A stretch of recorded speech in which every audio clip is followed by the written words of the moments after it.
It's Thursday, November 27th. I support the Prime Minister, and Prime Minister has a vision, and something really good will come out of this. Prime Minister Mark Carney expected to unveil an agreement with Alberta today, which could pave the way for a new oil pipeline. It was a crime against our entire nation. It was a crime against humanity. U.S. President Donald Trump wants immigration from Afghanistan suspended after an Afghan national was named as the suspect in the shooting of 2 National Guard members. It's creating very hazardous conditions on the highway. Parts of Ontario getting hit with a major storm. Some areas could see up to 60 centimetres. So excited. They definitely need a big boost now for the next season so they can really hit it home and get to the end plate. The World Series hurt, but Jays fans are starting to get fired up again. This after the team reportedly adds free agent pitcher Dylan Cease. Stay with us, Canada. Your morning starts right now.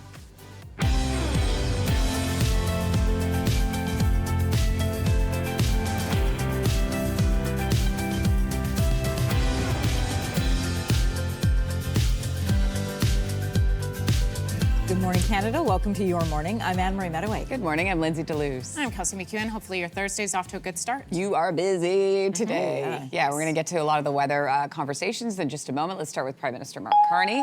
He is in Calgary today to announce an energy deal with Alberta that could lay out the framework for a new Alberta to BC coast pipeline.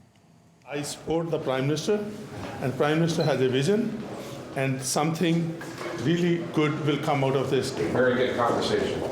Prime Minister Carney is expected to unveil details of a memorandum of understanding with the Alberta government on a pipeline project. The president of the Coastal First Nations in BC says an oil pipeline to the province's north coast, quote, will never happen, slamming Ottawa for negotiating with Alberta on a possible pipeline deal without involving First Nations. The president of the Coastal First Nations, which represents nearly a dozen First Nations along the BC coast, says they have faced a, quote, wall of silence from the federal government on this possible pipeline deal with Alberta. But earlier this week, Mark Carney said BC and First Nations have to agree to any pipeline being built to the Pacific coast, so we'll see. The suspect connected to the shootings of 2 National Guard members near the White House has now been named. The reason that this suspect is in custody is because of the bravery of the men and women of the National Guard who responded due to their extensive training. The 2 West Virginia Guard members were on patrol when they were shot. Authorities are calling this a targeted ambush. Both Guard members remain in critical condition in the hospital. The suspect has been named as Ramanula Lakanwal. He arrived in the U.S. in 2021 under an asylum program aimed at protecting Afghans after the U.S. withdrawal. President Donald Trump is now calling for all immigration requests from Afghanistan to be suspended. We must now re-examine every single alien who has entered our country from Afghanistan under Biden. President Trump has also ordered 500 National Guard members to Washington, in addition to the more than 2,000 guards already in the city. At least 55 people have died in that apartment complex fire in Hong Kong, and hundreds of people are still missing. Oh, wow. So this morning, crews are still working to put out the last remnants of the fire. This is more than 24 hours after it started. Fire tore through 7 of the 8 buildings in this complex. Here's a live look at what's happening right now. You can see several units still burning, still trying to put this fire out. 3 construction company executives have been arrested as an investigation has been launched into the renovation project that was happening at the site.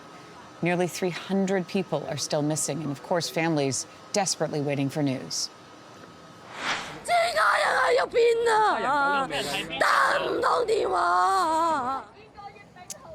Oh, my heart breaks for these families. More than 4,600 people live in this complex. Many of these people are seniors. Survivors have been moved to emergency shelters, unsure of what's going to happen. Now, the Hong Kong government is planning to set up a $50 million relief fund. Environment and Climate Change Canada has launched a new color-coded tiered weather alert system.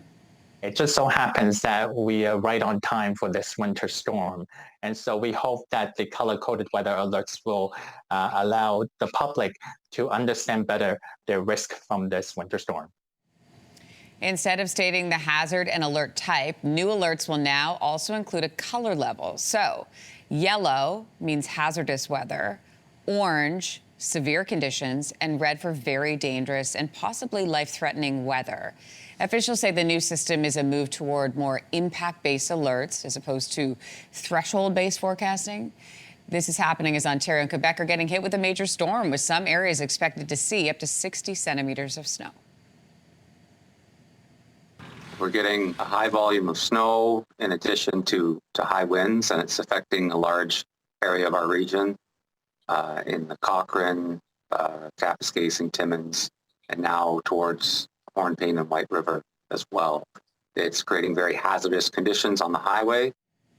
So yellow and orange level winter storm warnings and yellow snowfall warnings stretch from Lake Superior to the St. Lawrence. Many areas will experience near zero visibility and strong winds. Kelsey will have details on where and just how much snow and wind we're talking about. So that's coming up in a couple of minutes. Guys, cease and exist. The Jays have made a big splash in the free agent market. You got to be excited. That World Series run is very attractive to other teams and other players. Players always want to win at the end of the day. Dylan Cease, one of the top free agent arms in the market, has reportedly signed with the Jays for $210 million over 7 years. The deal would be the largest free agent contract in Jays history. Cease is coming to Toronto from San Diego, where he posted 215 strikeouts over almost 170 innings last year. The Jays are expected to be aggressive this offseason after their trip to the World Series. They're still looking for another big bat along with some bullpen help. Make it 9 wins in a row for the Raptors. Here's Ingram. Brandon Ingram. Yes, he did. Stop it. Look at this. Woo! Ingram hitting the game winner with less than a second left on the clock to seal the Raptors' 97-95 win over the Pacers. The Raptors have now won 9 straight in a row. They're also undefeated in NBA Cup play, with the win clinching a top 2 spot in the quarterfinals. The Raptors are on a roll, obviously. The Hornets up next on Saturday. So good. New research suggests raccoons living in cities show signs they could become domesticated. Do you want a pet raccoon? Who's in? Yeah. An assistant professor at the University of Arkansas at Little Rock began studying the possibility. After noticing raccoons digging through trash on campus, he started to observe how comfortable they seemed in the cities, like these urban settings. Scientists have previously discovered when animals become domesticated, some of their features evolve, like they develop shorter noses, smaller teeth, curly tails. In this case, researchers examined hundreds of photos of raccoons, found urban raccoon snouts were 3.6% shorter than ones in a rural area. That's really interesting. People who have lived in the city and only know urban raccoons are always shocked when you tell them how big wild raccoons are. They are significantly smaller. So much smaller. They look like the babies of the ones in the city. Right. That's right. Do you want to know something wild? Raccoons are one of the native species in Guadeloupe.